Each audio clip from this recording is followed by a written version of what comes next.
It's not one. I'm not going to make that joke. Anyways, yeah, so Bacchus, he's got a really, really cool new mechanic that I'm a huge fan of, and it's based on when he takes a drink. So after he uses Chug, his first ability, his next basic attack is enhanced. It's kind of like a built-in Polynomicon, but it scales off of his protections. So he can build that bruiser, tanky playstyle that he's really known for in Smite 1. Of course, you can go any build you want in Smite 2. That's a big point of it. But this is just a way to maintain that present identity of tanky character that also does a good amount of damage. Bacchus really does that really well.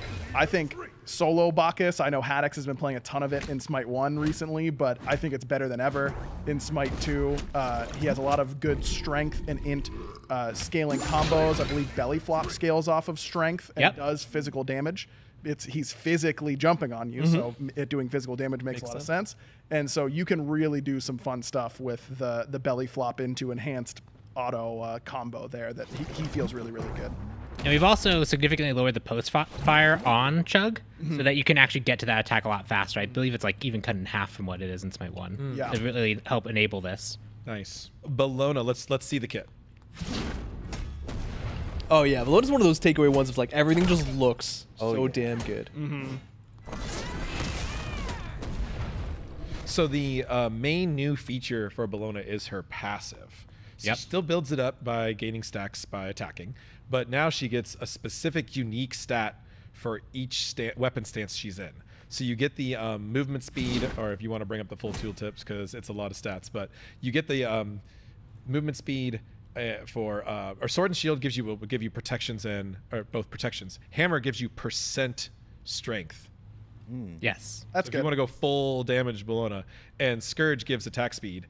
And all basic attack stances still give the movement speeds for stack. Correct. The really cool tech here is that it transfers as you change stats. So you can build up your stacks, and then when you change stances, you will be now max stacks, getting the benefit of whatever your stance you're now in. So you always get the movement speed, but then you can switch between the three. So it makes being in her stance and fighting even more impactful and more important than it was in Smite 1. Right. There, you already have they still have their unique triggers, the cleave damage, the heal, the building up of block stacks, but you also have those additional buffs on top of it. Yeah, I think the heal on the 3 changed a little bit as well, right? It doesn't require 3 hits. Now you just get a little bit on every hit. Yep.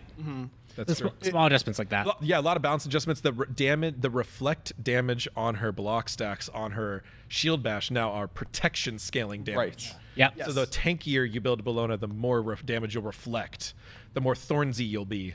Yeah, she has that kind of identity as the anti-in-hander, where she's really, really good at stopping you doing that. And if she wants to build into that, she is very good at doing that. Yeah, I just think, her character, her character fantasy is that she's this master of all these weapons, right? And now you feel like you already have the different in-hand chain for each weapon, but now getting different stats based on which weapon you have equipped makes you really feel like you are mastering your inventory as you're playing in a way that we didn't have before. Nice. I want to commend you all first on not using any class names so far. That's very impressive, team. Oh yeah, we didn't even talk about that. I haven't even. We put this on the patch notes, but we were going to mix it into the God segment here, but there are no classes. No class labels. I don't see in class. Smite 2. We didn't want again, as we said, we didn't want to specifically box characters into specific roles. The class system has benefits. We liked it, but as a place to start something new, as a place to try something new, we wanted to do this where they don't have specific roles, specific classes anymore. Instead, they have a couple keyword tags. There's an example in patch notes. There's a couple keyword tags of what are the kind of features that God excels at, and you'll pay attention to their basic attacks, being ranged or melee or magical or physical, and then you'll pay attention to their general offensive and defensive potential and base stats. That's all like high level summarized. So we're specifically avoiding using that term here now, trying it out, getting used to it. It's a little tricky at first, but we think the creativity is going to pay off. So no classes in Smite 2. No classes in Smite 2. Don't need them. So, okay, let's see the Cernunnos kit, and then Clumsy can tell us about the cool features. Yeah, Cernunnos' passive is where the most of the changes happen here, so we can pull that up as well. It's the passive. Or the passive on the wall. Sorry, I get that one. You want to take it away, Adrian? You want me to go this one? Okay, yeah. So the main thing is just there's a big rework for scaling. Oh, it's so pretty across the whole kit. Cernunnos is a true hybrid ranged attacker. He can get, so his ability 2 and his ability 4 deal magical damage and have int scaling.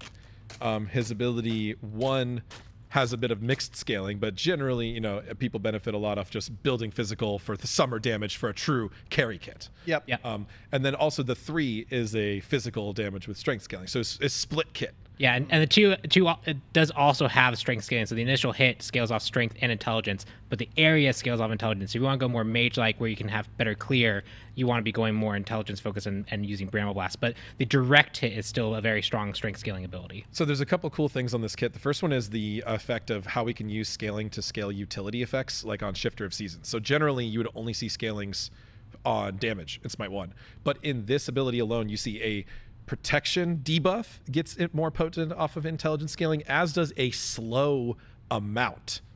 So you actually slow gods more slowly if you've got intelligence.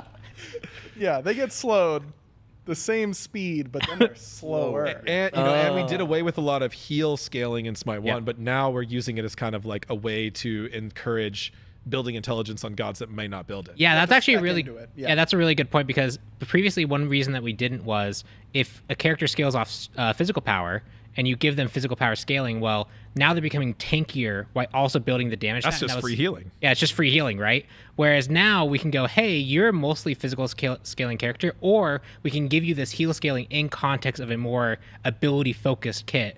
The fact that we can freely use these different scaling factors means that we have a lot more flexibility to actually let you, if you want to go high healing so that you can sustain in fights, we can actually let you build towards that rather than potentially breaking kit design. It's also a lot of fun when like you have hybrid items or your supports or utility effects where like they give you a stat that you might not primarily benefit from. So for example, in this case, maybe your support's getting a spoiler for like Triton's Conscience, providing you intelligence, and it's making your heal stronger, even though you didn't necessarily opt into that playstyle yourself. We've never really had the concept in Smite 1 of like, oh, this god can just like build differently, and then a part of their kit gets suddenly way better. Yep. And that is a common theme in a lot of other MOBA style games and other multiplayer games. And like now it's like, if you really want to build like a high int support Cernunnos, like you can do that because you're going to be healing yourself for a lot more. You're going to be dealing because this is a flat heal plus bonus healing. It's not lifesteal on his one anymore. You're going to be slowing people, shredding people a lot harder, and you can combine that naturally into a kind of bruiser tanky build like you would see in Smite 1.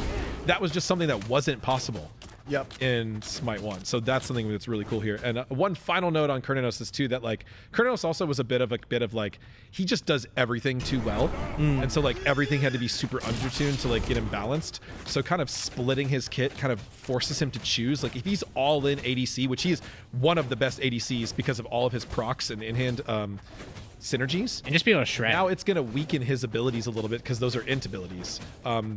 But it's not as big of a nerf maybe as I'm playing it up to be, because we also intend to really support hybrid strength int builds in Smite 2, and you'll see some really cool items, and Cernunnos is one of the primary users. Yeah,